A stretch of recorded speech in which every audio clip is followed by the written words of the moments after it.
In Chapter 2, you will be presented with an overview of the technologies that are integral to workplace writing and how to use them effectively. This chapter is designed to help you deal with changing technologies and provide you with useful approaches to working with new technologies. As you know, technology is changing quickly, whether it's in the classroom or in the workplace.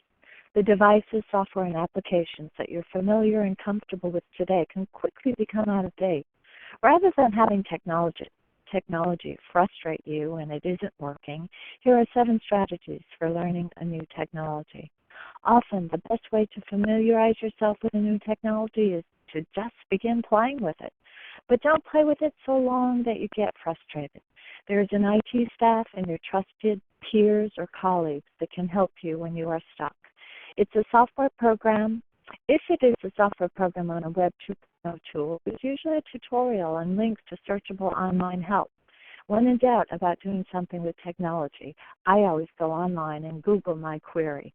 Another strategy that very few people use is going to the official help menus or attending free product workshops. Online tutorials for some can be an easy way to learn a new technology. I find a lot on YouTube that is useful for learning a new Web 2.0 tool. Third-party help manuals that provide how-to guides can simplify the information in the official help manual. Finally, when you do have those technology problems, you can usually find answers on the Internet.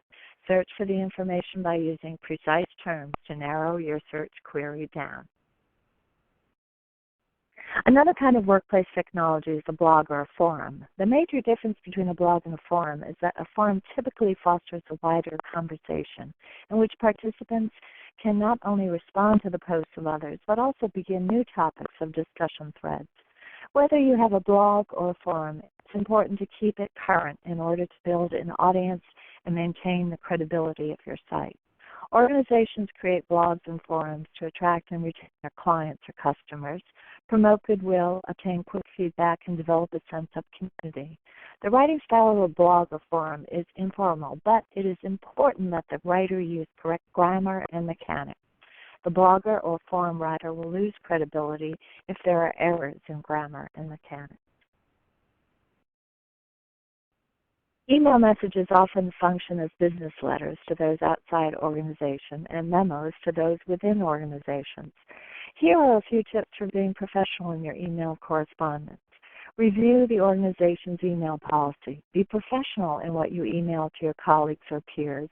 Be specific in your subject line. Revise subject lines when forwarding messages with changed content. Use CC wisely, and be careful of replying to all. Include cover message for messages with attachments. Send courtesy response when you need a few days or longer to reply. Do not write in all caps or in all lowercase. Avoid text-speak language, for example, BTW. Do not use emoticons. Use a signature block. Be sure to follow your employer's IM policies, such as any limitations on sending personal messages during work hours or requirements concerning confidentiality. If there is no specific policy, assume that personal use of IM is not appropriate in your workplace. Here are a few IM tips to keep in mind if instant messaging is allowed in the workplace. Restrict contact lists on professional IM accounts to business associates. Learn options, capabilities, and security limitations of your IM system. Be alert to virus infections and security risks. Save important IM exchanges. Be aware instant messages can be saved by recipients and archived by your employer. Do not use professional IM for office gossip or inappropriate exchanges. Selecting the most appropriate medium can be challenging. Which medium is best depends on a wide range of factors related to your audience, your purpose, and the context. Here is a list of some of the choices to consider. Web communication can include some other interactive capabilities like web conferencing, professional networking, and website posting. Social media like Facebook, LinkedIn, Twitter, and YouTube allow the creation of online communities through which individuals and organizations with common interests can create content, interact, and share information. Organizations use social media to connect with their clients, share information about products and services, and reach new customers. They help organizations promote goodwill, resolve problems, and obtain instant feedback.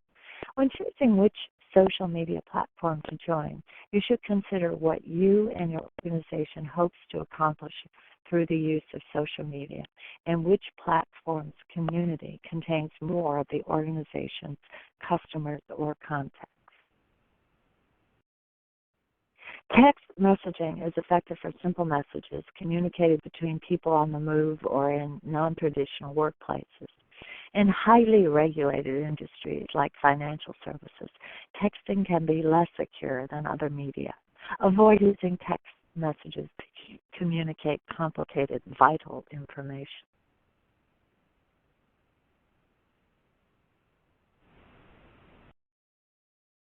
Web technology in the workplace is pervasive. You should familiarize yourself with how you will contribute content for your company's or organization's website. Some tips for crafting the content of your web pages are the following.